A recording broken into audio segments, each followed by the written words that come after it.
And here with us now is Terrisa Bukovinac, founder and president of ProLife San Francisco. Terrisa, welcome to Faith Nation. Good to have you on this evening.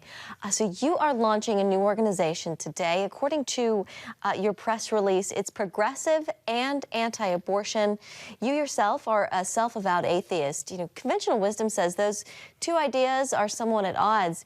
Is convention wrong, or are you trying to bust through the norm here? Well, secular people have always been a part of the pro-life movement. In fact, we hear from Dr. Bernard Nathanson, who is now deceased, who wrote a lot about the early days of the pro-choice, pro-life debate. And he was actually a co-founder of NARAL, who eventually became pro-life as an atheist.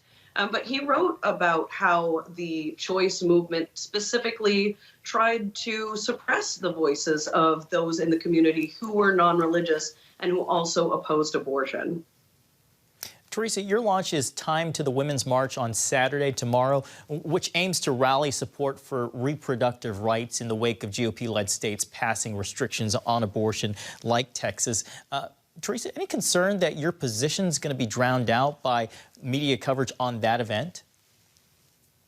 Absolutely. That's always a concern. We know that the media is not generally on the side of the pro-life movement, but I am an activist, and it is my job to do whatever I can to bring visibility to this cause, and especially those who consider themselves progressive and feminist and align with the general ideas and values of equality, nonviolence, and non-discrimination who do oppose abortion. So we are going to be there. We're going to make a lot of noise. We are going to do everything we can to make sure that we are heard. And hopefully it will make an impact, and we will see some evidence of that in the media. You know, you're probably someone who many people find intriguing. Given that you have accused the Democratic Party of silencing pro-life liberals, you say secular people have always been part of the pro-life movement. Terrisa, can you tell us a little bit more about your personal story? Sure. I was raised religious, but I was pretty pro-choice up until the time when I lost my faith, which I know is not the most popular story to hear, but it did make me think about my life in a different way, about what is really right and wrong.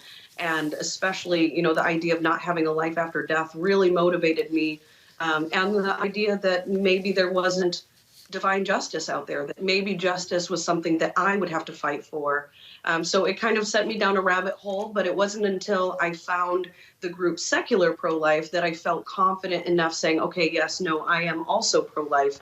And that's why representation matters so much, which is why I have decided to launch this brand new progressive anti-abortion organization, because I think we see that the problem here is with the Democratic Party, their relationship with the abortion industrial complex.